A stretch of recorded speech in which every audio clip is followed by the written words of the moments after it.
Welcome to the channels music with Priya. இன்றைக்கி நம்ம பார்க்க போகிற ஒரு டாபிக் பெரிதினும் பெரிது கேள். பாரதியாரோட அழகான வரிகள், எனக்கு ரொம்பவும் பிடிச்ச, என்னை ரொம்ப ஈர்த்த வரிகள் தான் பெரிதும் பெரிது கேள். நம்ம லைஃப்பில் ஒரு அழகான ரீஸ்டார்ட் பட்டன் இருக்குது. நாம் நினச்சா அதை எப்போ வேணால் திருப்பி போயிட்டு ஆன் பண்ணிவிட்டு நம்ம என்னவா ஆகணும்னு முடிவு பண்ணுறோமோ அப்படி நாம் ஆக முடியும். எஸ், ஐ நோ, எல்லாருக்கும் ஒரு பாஸ்ட் ஸ்டோரி இருக்குது. இவ்வளோ பெரிய பேர்டன், தூக்க முடியாமல், வெளியில் சொல்ல முடியாமல் எல்லாரும் நம்ம அதை சுமந்துக்கிட்டு தான் இருக்கோம். ஆனால் ஒரு நாளைக்கு ஒரு தடவையாவது எல்லா கவலைகளுக்கும் ஒரு பாஸ் பட்டன் கொடுத்து அங்கேயே நில்லு.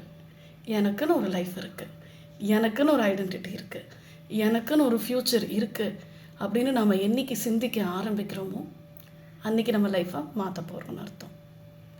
இதையே நம்ம இப்போ பேசுகிறோம் அப்படின்னா 20s தானா இல்லை 30s தானா நம்ம லைஃப்பை ரீஸ்டார்ட் பண்ண முடியும்னு நினச்சிங்கன்னா இல்லைங்க. உங்களோட 40s, உங்களோட 50s நீங்கள் எப்போ நினைக்கிறீங்களோ அப்போலேருந்து உங்களுக்கு ஒரு பிரகாசமான வாழ்க்கை காத்துட்ருக்கு. ஏன் சொல்கிறேன் அப்படின்னா, பெரிய லட்சியத்தை அடைஞ்சவங்க எல்லாரும் அவங்களோட சின்ன வயசில் மட்டும் தன்னோட லட்சியத்தை அடைஞ்சவங்க இல்லை. அதுக்காக பல வருஷம் போராடி தன்னோட இலக்குலேருந்து, குறிக்கோள்லேருந்து தவறாமல் தான் என்னவா ஆகணும்னு தான் மனசுக்குள்ளே போட்ட சின்ன விதை தான் வளர்ந்து வளர்ந்து பெரிய விருட்சமாகுது. நான் என்ன சொல்ல வரேன் அப்படின்னா, நீ இதுதான், உன்னால் இவ்வளோதான் முடியும் அப்படின்னு யாராவது உங்ககிட்ட சொன்னாங்கன்னு வச்சுக்கோங்களேன், அதை உங்கள் மனசுக்குள்ளே எடுத்துகிட்டு போகாதீங்க. ஏன்னா மனசு தான் ஒரு பெரிய மந்திரக்கோல், உங்களோட வாழ்க்கைக்கான அழகான சாவி. நம்ம நிறைய செல்ஃப் மோட்டிவேஷன் புக்ஸ் படிச்சிருப்போம். அதில் ரொம்ப ஈர்த்த book think and grow rich by Napoleon Hill. ஒரு அருமையான புக்குங்க. ஒரு 100-200 பக்கத்துக்குள்ளே தான் இருக்கும். ஆனால் எவ்வளோ ஆழ்ந்த கருத்துக்கள் தெரியுமா? உங்கள் மனசு இருக்குல்ல, அதுதான் உங்களோட பெரிய சாவின்னு அவர் திரும்ப திரும்ப சொல்கிறாரு. நீ என்ன ஆகணும்னு நினைக்கிறியோ அதை உன் மனசுக்கிட்ட ஆழமாக சொல்லு. அது நம்ப ஆரம்பிக்கும். அது நம்ப ஆரம்பித்ததோடு மட்டும் பத்தாது. கலாம் சொன்ன மாதிரி கனவு மட்டும் கண்டுட்டு இருந்தோம் அப்படின்னா நம்ம எப்போ நம்ம லட்சியத்தை அடையிறது? நீ உன் கனவாக மாறணும். கனவாக மாறணும்னா அதோட லட்சிய படிகளை நோக்கி நாம் விரைந்து ஓடணும். You don't attract what you want, you attract what you are. அப்போ நாம் என்ன செய்யணும்? நமக்கு வேண்டிய எல்லாத்தையும் அட்ராக்ட் பண்ணுற நம்மளை ஒரு பெரிய மேக்னட்டாக மாற்றணும். அதுக்கு ஃபஸ்ட் இன்னர் ரேடியன்ஸ், உள்ளுக்குள்ளே நாம் க்ளோ ஆகணும்.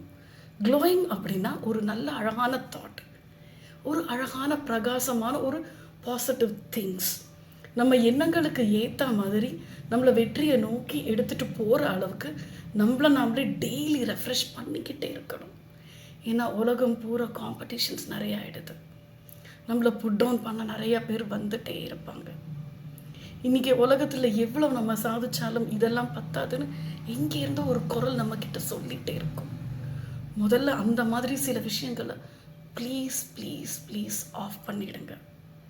ஏன்னா உங்களோட ஒரே காம்படிட்டரோ இல்லை உங்களை மோட்டிவேட் பண்ணுற ஒரே ஆளோ வெளியிலேருந்தெல்லாம் வர மாட்டாங்க. அது நீங்கள் தான். அப்படி நம்மளை புதுப்பிச்சுக்கிட்டு நம்மளை அழகாக க்ளோ பண்ண வைக்கும்போது அதை நாம் மட்டும் நோட்டீஸ் பண்ண மாட்டோம். நம்ம ஆக்ஷனில் அது தெரியும்.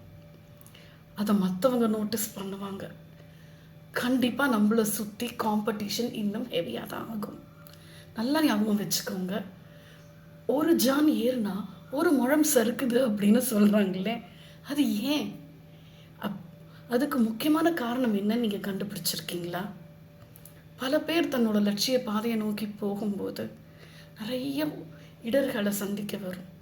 அந்த ஆப்ஸ்டக்கிள்ஸை நீங்கள் எவ்வளவு கான்ஃபிடென்ஸோட, எவ்வளவு என்டியூரன்ஸோட, பொறுமை தன்னம்பிக்கையோடு நீங்கள் அழகாக கடந்து வர வர உங்களுக்கான பாதை உங்களுக்கு முன்னாடி விரிவடையும்.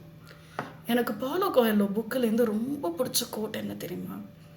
நீ எதை அடைய நினைக்கிறாயோ அதை நீ மட்டும் சேர்ந்து போராடுவதில்லை, உன்னோட சுற்றம், இந்த யூனிவர்ஸ், அது எல்லாம் உனக்கு சேர்ந்து தர தயாராக இருக்கு. ஆனால் அதை வாங்கிக்கிட்டு அழகாக அதை வச்சு உன் லைஃப்பை ப்ராசஸ் பண்ண வேண்டிய அத்தனை கடமையும் நம்மக்கிட்ட இருக்குது. கரெக்டாக? And always evaluate and re-evaluate yourself. ஏன்னா 10 வருஷத்துக்கு முன்னாடி இருந்த சாஃப்ட்வேர் இப்போ இருக்கிறது இல்லை. 10 வருஷம் முன்னாடி இருந்த பல விஷயங்கள் இன்னைக்கு ரொம்ப அப்சல்யூட்டாக போச்சு. அப்போ நாம் மட்டும் நம்மளோட தலையில் பழைய தாட்ஸோ பழைய விஷயங்களோ போட்டு நிரப்பிக்கிட்டு இருந்தால் எப்போ தான் புது விஷயத்தை நம்ம கற்றுக்க போகிறோம்? ஸோ நாம் பண்ண வேண்டியது சுய பரிசோதனை. How aligned are we with the universe, with our surroundings, with our friends?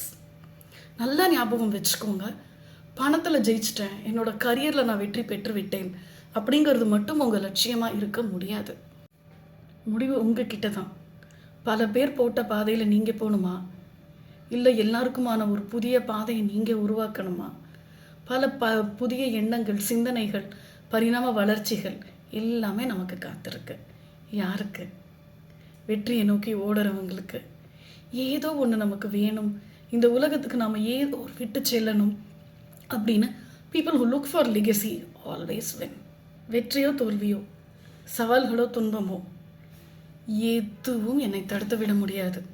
என்னை மட்டும் இல்லை, நம்மை தடுத்து விட முடியாது. ஏனென்றால் நமக்குள்ள ஒரு பெரிய ஆற்றல் இருக்குது.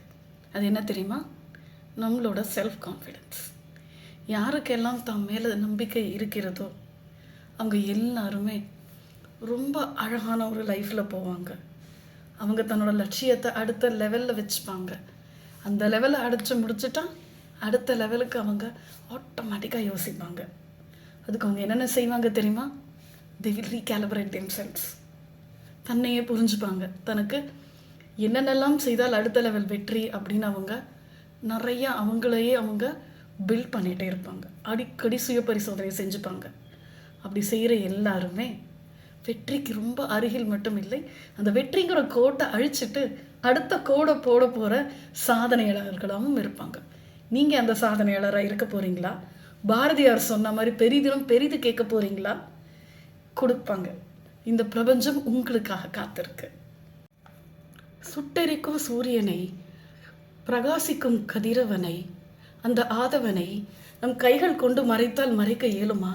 அது போன்றுதான் பிரகாசமான உங்களை, ஜோதியின் பிழம்பாக இருக்கும் உங்களை, சக்தியின் ஸ்வரூபமான உங்களை, ஆற்றலின் வடிவமாக இருக்கும் உங்களை, பேராற்றலே உருவான உங்களை யாரும் தடுக்க நினைத்தால் சத்தியமாக தடுக்க முடியாது. இது போன்று மேலும் அன்பான அழகான கருத்துக்களுடன் உங்களை சந்திப்பது உங்கள் பிரியமுள்ள பிரியா.